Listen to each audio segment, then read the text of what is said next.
4 అన్నా, ఒక ఆరోగ్యశ్రీ అన్నా, వీటి అన్నింటితో పాటు మీ జగన్ మీ బిడ్డ పెట్టిన ఒక అమ్మఒడి అన్నా, ఒక గవర్నమెంట్ బడులలో ఇంగ్లీష్ మీడియం అన్నా, ఒక నాడు నేడు స్కూల్ అన్నా, ఒక నాడు నేడు హాస్పిటల్ అన్నా, ఒక చేయూత అన్నా, ఒక వైఎస్ఆర్ ఆసరా అన్నా, ఒక 31 లక్షల ఇళ్ల పట్టాలైనా, అందులో కడతా ఉన్న 22 లక్షల ఇళ్లైనా, ఒక ఆరోగ్యశ్రీ విస్తరించిన ఆరోగ్యశ్రీ అయినా, ఓ ఆరోగ్య ఆసరా అయినా, ఓ ఆరోగ్య సురక్ష అయినా, ఓ విలేజ్ క్లినిక్ అయినా, ఓ రైతు భరోసా అయినా, ఓ రైతు భరోసా కేంద్రాలైనా, ఓ వాలంటీర్ వ్యవస్థ అయినా, ఎక్కడా ఒక లంచం కూడా, ఎక్కడా లంచాలు లేకుండా, వివక్ష లేకుండా జరుగుతా ఉన్న పాలనైనా, ఏకంగా 2,70,000 కోట్ల రూపాయలు డీబీటీగా, అంటే నేరుగా మీ బిడ్డ బటన్ నొక్కడం, నేరుగా నా అక్క చెల్లెమ్మల కుటుంబాల ఖాతాల్లోకి నేరుగా వెళ్ళిపోవడం, ఎక్కడ లంచాలు లేకుండా, ఎక్కడ వివక్ష లేకుండా, ఇవన్నీ మన మనసు, మన మానవత్వాన్ని చూపే అంశాలు. ఇది నచ్చని పసుపు మూకలతో మన చెల్లెమ్మను చేయి కలపడం కంటే దుర్మార్గమైన కార్యక్రమం మరొకటి ఏదైనా ఉంటుందా అని చెప్పి కూడా ఈ సందర్భంగా అడుగుతా ఉన్నా. మీరే గమనించండి, మీరే అందరూ గమనించమని కోరుతా ఉన్నా.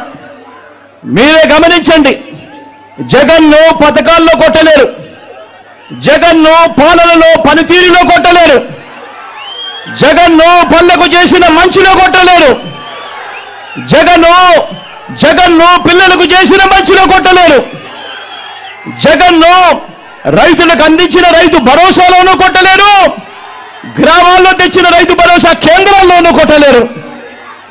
జగన్ను అక్క చెల్లెమ్మలకు చేసిన మంచిలో మేలులో కొట్టలేరు. జగన్ను అవ్వ తాతల పట్ల చూపించిన అనురాగంలో కొట్టలేరు. ఆ అవ్వ తాతల ఆత్మగౌరవాన్ని కాపాడటంలో కూడా జగన్ను కొట్టలేరు. జగన్ను డీబీటీలో, అంటే బటన్ను నొక్కడంలో జగన్ను కొట్టలేరు. ఏ రంగాన్ని తీసుకున్నా జగన్ మంచి చెయ్యలేదు అని వీళ్ళు చెప్పలేరు. జగన్ కంటే తమ 14 ఏళ్ల పాలనలో వారు జగన్ కంటే మంచి చేశాము అని చెప్పి కూడా వాళ్ళు చెప్పలేరు. ఆలోచన చేయమని అడుగుతా ఉన్నా. మరి బ్రాండ్ జగన్, మరి బ్రాండ్ వైఎస్ఆర్, మరి బ్రాండ్ కడప, మరి బ్రాండ్ పులివెందులను కొట్టాలనుకుంటున్న మీరందరికీ ఓటు ద్వారా గుణపాఠం చెప్పడానికి మీరంతా సిద్ధమేనా?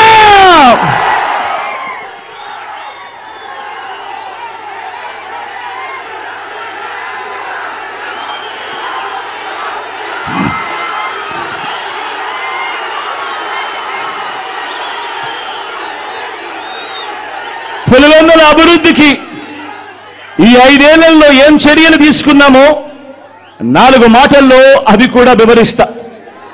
పులివెందుల ప్రజల చిరకాల కోరిక కనిపిస్తా ఉన్న మెడికల్ కాలేజ్. నాన్న కలలు గన్నా మెడికల్ కాలేజ్ ఈరోజు నాన్న బిడ్డగా ఈరోజు పులివెందుల ప్రజలకు మొన్ననే మెడికల్ కాలేజీలో హాస్పిటల్ను అంకితం చేశాం. ఈ జూలై ఆగస్టులో మెడికల్ కాలేజీని కూడా అంకితం చేయబోతా ఉన్నామని కూడా ఈ సందర్భంగా చెప్పడానికి గర్వపోతా ఉన్నా. పులివెందుల మోడల్ టౌన్ ప్రాజెక్టులో భాగంగా పట్టణాన్ని ఎలా మార్చుకుంటూ వస్తా ఉన్నామో మీ అందరికీ కూడా కనిపిస్తానే ఉంది. జిఎన్ఎస్ఎస్, హెచ్ఎన్ఎస్ఎస్ లో భాగంగా 900 కోట్ల రూపాయలతో కాలేటివాగు సామర్థ్యాన్ని పెంచి కరువు పీడిత చక్రాయపేట మండలానికి నీటిని అందించే పనులు కూడా దాదాపుగా పూర్తయిపోవచ్చాయి. చిత్రావతి బ్యాలెన్సింగ్ రిజర్వాయర్లో గతంలో ఎప్పుడూ కూడా 3-4 టీఎంసీలకు మించి నీళ్లు